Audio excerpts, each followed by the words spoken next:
ஞானானந்தமயம் தேவம் நிர்மலஸ்படிகாதம் ஆதாரம் சர்வ வித்யானாம் ஸ்ரீ லக்ஷ்மி ஐகிரிவா முபாஸ்மகி.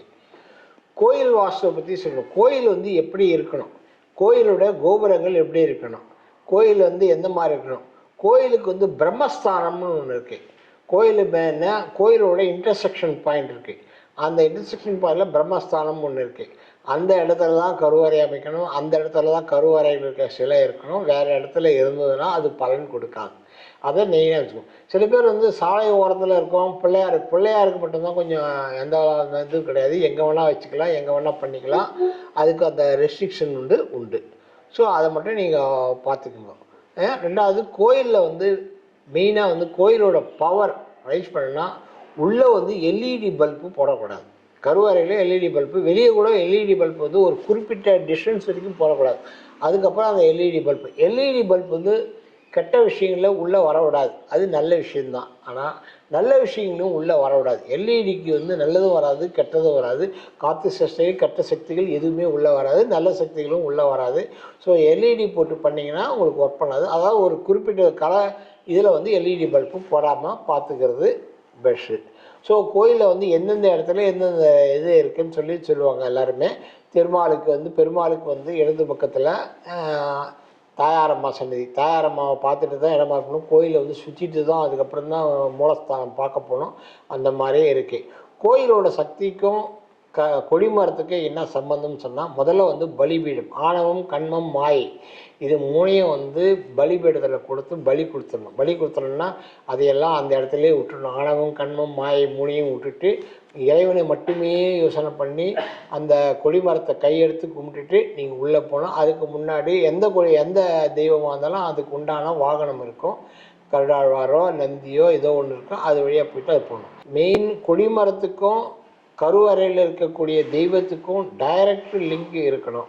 அதுக்கு நடுவில் வேலி போடுறது, கம்பி போடுறது, இது போடுறது இருக்கக்கூடாது. அதே மாதிரி கோயிலில் ரொம்ப ரொம்ப விசேஷம், தெற்கு பக்கம் வெளியே வரக்கூடாது. தெற்கு பக்கம், தென்மேற்கு பக்கம் வெளியே வரக்கூடாது. வெளியே வந்தீங்கன்னா நீங்கள் கும்பிட்ட பலன், பவர் எல்லாமே வேஸ்ட்டாக போயிடும். ஸோ கோயிலில் மெயின் வடக்கு பக்கம்தான் வெளியே வரணும், கிழக்கு பக்கம்தான் வெளியே வரணும். வேறு திசையில் நீங்கள் எந்த திசையில் வந்தாலும் உங்களுக்கு மேற்கு பக்கம் பரவாயில்லை, பக்கம் தென்மேற்கு திசைன்னா அந்த இடம் ஒர்க் பண்ணாது. அதே மாதிரி கோயிலுக்கு தெற்கு பக்கம் புஷ்கரணி இருந்ததுன்னா அது பித்திரு காரியங்களுக்கு மட்டும்தான் பண்ணணும். அந்த கோயில் பித்திரு காரியங்களுக்கு உகந்தமான கோயில், அதை பண்ணலாம். ஆனால் வடக்கு பக்கம், வடகிழக்கு பக்கத்தில் வடக்கு, கிழக்கு, வடகிழக்கில் புஷ்கரணி இருந்ததுன்னா அந்த கோயிலுக்கு பலம் ஜாஸ்தி. ஏன்னு சொன்னால் உங்களுக்கு அந்த பூமியோட சுழற்சியில் அந்த ஜலசக்தி அதுக்கு உள்ளே வந்துட்டே இருக்கும். கோயிலோட ஆக்சுவலாக கோயில் நிர்மாணிக்கும் போதே கருவறையில் தெய்வத்தை வைக்கும் போது ஜல ஓட்டம் இருக்கணும். எந்த தெய்வத்தை எந்த இடத்துல வச்சாலும் அந்த இடத்துல நீரோட்டம் மாட்டத்தில் இருக்கணும். நீரோட்டம் இல்லாத இடத்துல எந்த சாமி வச்சாலும் அந்த பலன் கொடுக்காது. ஸோ அதுதான் கோயிலோட ஒரு சீக்ரெட்டானது. நீரோட்டம் பார்த்துட்டு இந்த இடத்துல நீரோட்டம் இருக்குன்னா அந்த இடத்துல அந்த கோயிலில் என்ன விக்கிரகம் வைக்கணுமோ அதை வச்சு அதை பூஜை பண்ணுறதுக்கு இது பண்ணணும்.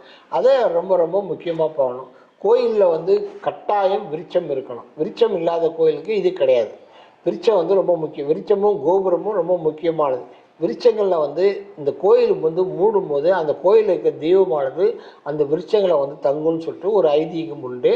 ஸோ விருட்சத்தில் தங்கும். எந்த மரம் இருக்கோ அந்த மரத்தில் தங்கும். ரொம்ப ரொம்ப முக்கியமானது அது. அந்த சமயத்தில் கோயில் மூடி இருக்கும், கோயிலில் ரஷ் அதிகமாக இருக்கும்.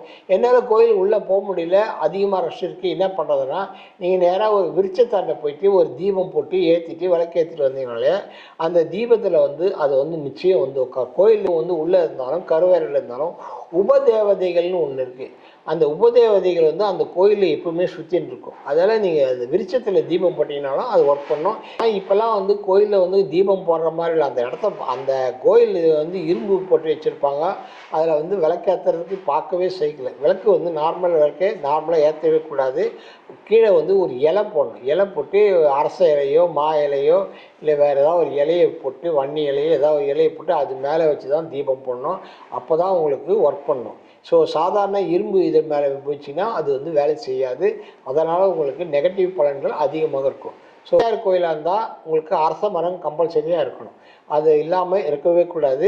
ரெண்டாவது வெள்ளை இருக்க செடி வைக்கிறது, வெள்ளை இருக்க மரம் வைக்கிறது ரொம்ப எஃபெக்டிவாக இருக்கும். அதேமாதிரி காளி கோயிலாக இருந்தால் கம்பல்சரியாக ஆலமரம் இருக்கணும். ஆலமரம் இல்லைன்னா காளி கோயில் வச்சிங்கன்னா அது பலன் கொடுக்கவே கொடுக்காது. அதே மாதிரி முருகருடைய சுப்பிரமணியராக இருந்தனா வேங்கை மரம் வைக்கலாம், செண்பக மரம் வைக்கணும், இல்லைன்னா உங்களுக்கு மகிழ மரம் வைக்கலாம், இல்லை இலுப்பை மரம் வைக்கலாம். அந்த மாதிரி வச்சிங்கன்னா கரெக்டாக இருக்கும். ஸோ விருட்சங்கள் வந்து கோயிலில் இருக்கணும், விருட்சங்கள் கோயிலை சுற்றி இருக்கணும். ஸோ விருட்சங்கள் வந்து எதுக்காகனா உபதேவதைகள்னு ஒன்று வரும், அந்த வந்து கோயிலில் வந்து தங்கும். அது தங்கும்போது அது தங்குறதுக்காக இந்த மரத்தை சுற்றக்கூடாதுன்னு சொல்லுவாங்க. ஆனால் மரத்தை சுற்றக்கூடாது கரெக்ட் தான். ஏன்னா அந்த தேவதைகள் வந்து அந்த மரத்தில் உட்காந்து வரும், அந்த இடத்துல நம்ம உட்காரது நல்லதில்லை, அந்த சுற்றுறது நல்லதில்லை. ஆனால் ஈவினிங்கில் 6 மணிக்கு மேலே விருட்சங்களில் தீபம் போட்டிங்கன்னா அந்த தீபத்தோட சக்தி அந்த உபதேவதைகளுக்கு போய் சேரும். அதனால் உங்களுக்கு பலன் கிடைக்கும், ரொம்ப ரொம்ப விசேஷமாக கிடைக்கும். ஸோ உங்களுக்கு நல்ல பலன் கிடைக்கும். ஸோ அந்த மரத்துக்கு கீழே பூஜை போடுறது நல்லது. ஆனால் வெறும் தரையில் போடக்கூடாது. அடியில் ஒரு இலையோ கம்பியோ இல்லை வேறு ஏதாவது கட்டையோ ஏதாவது வச்சு போடுறது ரொம்ப பெஸ்ட்டு. தீபம் போடுறது ரொம்ப விசேஷமான ஒரு விஷயம். ஸோ இந்தந்த விஷயங்கள் இந்தந்த கோயிலில் என்னென்ன விஷயங்கள் என்னென்ன கோயிலில் இருக்கணும், எப்படி இருக்கணும் அப்படின்றதுக்கு இது கோயிலில் பண்ணுற அபிஷேகங்கள் வந்து அபிஷேக தண்ணி இருக்கு இல்லையா, அபிஷேக தண்ணி வந்து உங்களுக்கு வந்து மரங்களுக்கு தான் போகணும், வெளியே எங்கேயும் போகக்கூடாது. சிலர் வந்து ட்ரைனேஜில் கொண்டு போய் நேராக விட்டுருவாங்க, அது வந்து நல்லது கிடையாது. அபிஷேகத்தை அந்த வந்து மரங்களில் வந்து அந்த பக்கம் வந்து ஒரு பைப்பை போட்டு அப்படியே கொண்டு போய் மரங்களுக்கு போகிற மாதிரி பண்ணணும். அதுதான் ரொம்ப ரொம்ப விசேஷம். பிள்ளையாருக்கு வெள்ளை இருக்குது, காளிக்கு வந்து இது, சிவபெருமானுக்கு வில்வ மரம், வன்னி மரம், வன்னியும் வில்வமும் இருக்கணும், அரச மரமும் இருக்கலாம். அதே மாதிரி ஒரு ஒரு கிரகத்துக்கும் ஒரு ஒரு இதுக்கு சுப்பிரமணியருக்கு வேங்கை இந்த மாதிரி இருக்குது. ஒரு ஒரு தெய்வத்துக்கும் ஒரு ஒரு இருக்குது. ஊர் தெய்வங்களுக்கு வந்து ஆலமரம் வந்து ரொம்ப விசேஷம். ஊர் தெய்வங்கள் காவல் தெய்வங்கள்லாம் பார்த்திங்கன்னா ஆலமரம் எல்லா இடத்துலையும், ஆலமரம் இருக்கிறதுலாம் ஊர் தெய்வங்கள் காவல் தெய்வங்கள் இருக்கும். ஸோ கம்பல்சரியாக மரம் வைக்கணும். மரம் இல்லாத இடத்துல விருட்சங்களில் இல்லாத இடத்துல வந்து தெய்வங்கள் தங்காது, உபதேவதைகள் வந்தாலும் அது நிற்காது, அது போயிடும். அதே மாதிரி கோபுரம் வந்து மொட்டை கோபுரம் நிறைய இடத்துல இருக்குது, இன்னும் கட்டாமல் இருக்காங்க, அதெல்லாம் வந்து கட்டி தான் ஆகணும். மொட்டை கோபுரம் வந்து இருக்கக்கூடாது. மொட்டை கோபுரம் இருந்ததுன்னா அந்த உபதேவதைகள் வந்து தங்க முடியாது, அதுக்காக தான் மொட்டை கோபுரம் வைக்கக்கூடாதுன்னு சொல்கிறது.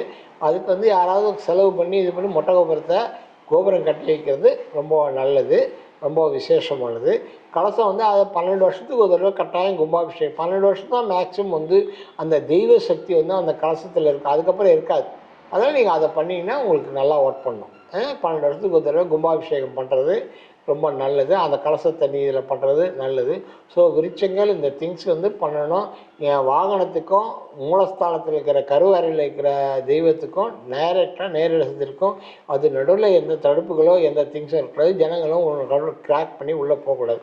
அதே போல் காலபைரவர் வந்து வடகிழக்கு திசையில் வச்சுருக்காங்க. நாகலிங்க மரம் வந்து நீங்கள் சிவன் கோயிலில் கம்பல்சரியாக நாகலிங்க மரம் வச்சிங்கன்னா உங்களுக்கு வந்து நல்ல எஃபெக்ட் கொடுக்கும், நல்ல பவர்ஃபுல்லாக வேலை செய்யும். சிவனுக்கு வந்து ரொம்ப பிரீதியானது, வந்து ரொம்ப ரொம்ப பிரீதியானதுன்னு சொல்லுவாங்க நாகலிங்கம் மரம். ஸோ அதே நீங்கள் பண்ணிடணும். ஸோ இந்த புஷ்கரணி வந்து கோயிலுக்கு வந்து பலம் சேர்க்கிறது. அந்த புஷ்கரணியில் தண்ணி இல்லாமல் இருக்கக்கூடாது. அந்த புஷ்கரணியில் சில பேர் என்ன பண்ணுவாங்க, கோயிலில் அபிஷேகம் பண்ணுற தண்ணியெல்லாம் புஷ்கரணிக்கு போய்டும்.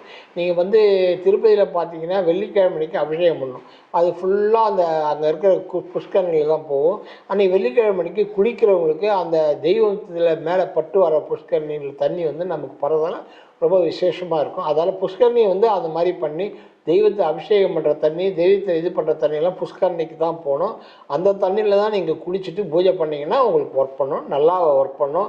உங்களுக்கு வந்து பெரிய பலன்கள் வந்து நல்லா கிடைக்கும். அதை நீங்கள் உன்னிப்பாக பார்த்து, கோயில்ன்றது ரொம்ப புனிதமான ஒரு இடம், அதனுடைய வாஸ்து வந்து ரொம்ப பவர்ஃபுல்லான இடம். தெற்கு தென்மேற்கு திசையில் வாசல் வச்சு அது போகக்கூடாது. நீங்கள் வடக்கு கிழக்கு வடகிழக்கு திசையில் இருக்கக்கூடிய வாசல் எது இருக்கோ அதில் வெளியே வர்றது தான் ரொம்ப விசேஷமானது. அந்த பலனை வந்து நீங்கள் வீட்டுக்கு எடுத்துன்னு வரீங்க. ரெண்டாவது, கோயிலில் வந்து ரேஸ் வந்து அதிகமாக இருக்கும், சூரியனுடைய கதிர்கள் மாதிரி அதில் இருக்கும். கோயிலில் வந்து கிழக்கு பார்த்த மாதிரி இருக்கிறது அனுகிரகமூர்த்தி, மேற்கு பார்த்த மாதிரி இருக்கிறது பரிகாரமூர்த்தி. பரிகாரங்கள் செய்கிறது தான் மேற்கே பார்த்த சிவன் கோயிலும் பரிகாரங்கள் பண்ணினா நல்லா ஒர்க் பண்ணோம். கிழக்கே பார்த்த சிவன் கோயிலும் சரி, எந்த கோயிலாக சரி அனுகிரகமூர்த்தி, எந்த கோயிலாக இருந்தாலும் கிழக்கே பார்த்து அனுகிரகமூர்த்தி. அனுகிரகமூர்த்திக்கு நீங்கள் என்ன பூஜை பண்ணாலும் ஒர்க் பண்ணும். வந்தவுடனே ஒரு இளநீரோ ஒரு லெமன் ஜூஸோ சாப்பிட்டிங்கன்னா அந்த கிரகத்தில் இருக்கிற ரைஸு அந்த திங்ஸ் வந்து பாடிக்கு உள்ளே போயிடும்.